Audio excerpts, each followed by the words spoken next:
Bismillahirrahmanirrahim. Assalamualaikum warahmatullahi wabarakatuh. Perkenalkan, nama saya Vincent Sinar Raffi dari jurusan Hubungan Internasional Universitas Pembangunan Nasional Veteran Jakarta. Izinkan saya untuk menyampaikan analisa saya mengenai konflik Rusia dan Ukraina serta relasinya dengan hukum humaniter internasional. Konflik antara Rusia dan Ukraina dimulai ketika Presiden Vladimir Putin mengumumkan operasi militer di Ukraina secara resmi pada Kamis 24 Februari 2022. Serangan Rusia kemudian dimulai dengan ledakan di sejumlah kota di Ukraina, termasuk Kiev, Odessa, Kharkiv, dan Mariupol. Hingga saat ini ketegangan masih berlangsung. Mengenai konflik tersebut, Majelis Umum PBB berencana untuk mengadakan pemungutan terkait resolusi yang akan meminta Rusia bertanggung jawab atas pelanggaran hukum internasional dengan menyerang Ukraina, termasuk dengan membayar ganti rugi. Rancangan resolusi tersebut akan mengakui perlunya membentuk mekanisme internasional untuk reparasi atas kerusakan, kehilangan, atau cedera yang timbul dari tindakan ilegal Rusia terhadap Ukraina.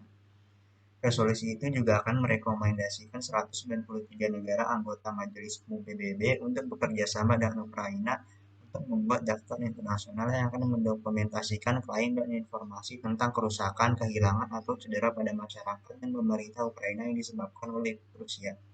Akan tetapi Rusia dengan hak vetonya telah memblokir segala tindakan dari Dewan Keamanan PBB sejak Presiden Vladimir Putin memerintahkan pasukannya untuk menyerang Ukraina pada 24 Februari. Namun seperti yang kita tahu, veto tidak berlaku di Majelis Umum yang telah mengadopsi 4 resolusi yang mengkritik invasi Rusia ke Ukraina. Tidak seperti resolusi dari Dewan Keamanan, resolusi Majelis Umum tidak mengikat secara hukum, tetapi mencerminkan opini dunia. Resolusi itu sendiri disponsori oleh Kanada, Guatemala, Belanda, dan Ukraina. Resolusi itu akan menegaskan kembali komitmen Majelis Umum PBB terhadap kedaulatan, kemerdekaan, persatuan, dan integritas wilayah Ukraina. Itu sekaligus menegaskan kembali permintaannya kepada Rusia untuk segera menghentikan penggunaan kekuatannya terhadap Ukraina dan menarik semua pasukannya dari wilayah Ukraina.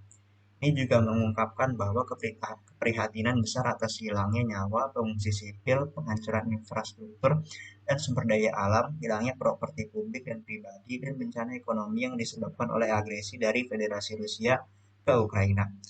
Draft tersebut sendiri mengingatkan bahwa pada pasal 14 Piagam PBB memberi wewenang kepada Majelis Umum untuk merekomendasikan langkah-langkah untuk menyesuaikan damai dari situasi apapun yang dianggapnya mungkin mengganggu kesejahteraan umum, hubungan persahabatan di antara negara-negara termasuk pelanggaran Piagam PBB.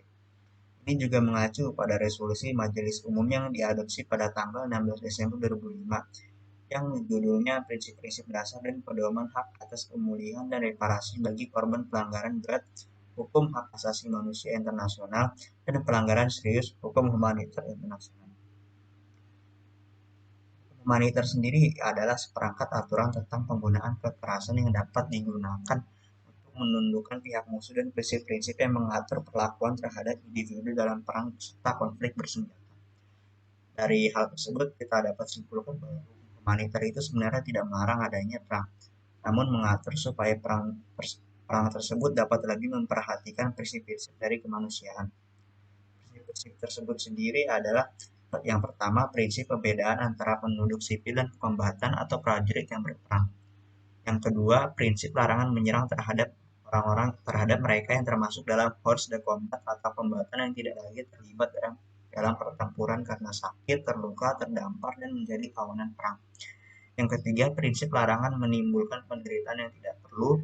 Prinsip keempat, prinsip proporsionalitas, yaitu prinsip untuk melindungi potensi yang membahayakan warga sipil dengan cara menuntut bahwa sedikit mungkin jumlah kerugian yang ditimbulkan untuk warga sipil.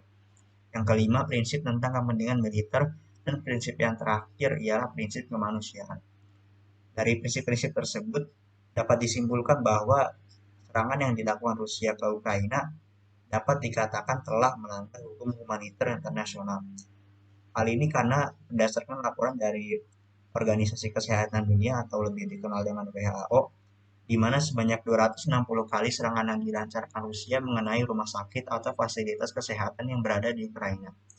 Rusia juga menyerang objek-objek non-militer seperti sekolah, perumahan warga, di mana dalam fasilitas tersebut tentunya ada juga warga-warga sipil tidak bersalah yang ikut menjadi korban. Jadi kesimpulan yang dapat diambil adalah Rusia bersalah karena telah melanggar prinsip-prinsip hukum humaniter kehormatan nasional karena mereka menyerang rumah sakit, fasilitas rujukan militer, dan membunuh warga-warga sipil, dan mereka harus bertanggung jawab atas pelanggaran-pelanggaran yang telah mereka lakukan. Sekian dari saya. Mohon maaf apabila ada kesalahan kata. Wassalamualaikum warahmatullahi wabarakatuh.